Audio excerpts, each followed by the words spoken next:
দেশে নারী নির্যাতন ও হেনস্থার ঘটনায় উদ্বেগ প্রকাশ করেছেন বিএনপি মহাসচিব মির্জা ফখরুল ইসলাম আলমগীর। শুক্রবার এক বিবৃতিতে সব ঘটনার তীব্র নিন্দা ও প্রতিবাদ জানান। বিএনপি মহাসচিব বলেন, দেশের উন্নয়ন, অগ্রগতি সহ সব ক্ষেত্রে নারীরা পুরুষের পাশাপাশি অগ্রণী ভূমিকা পালন করছে। শিক্ষাক্ষেত্রেও নারীদের ভূমিকা প্রশংসনীয়।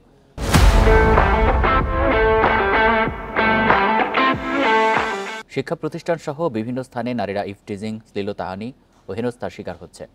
ধর্ষণ ও নির্যাতনের পর হত্যা করা হচ্ছে।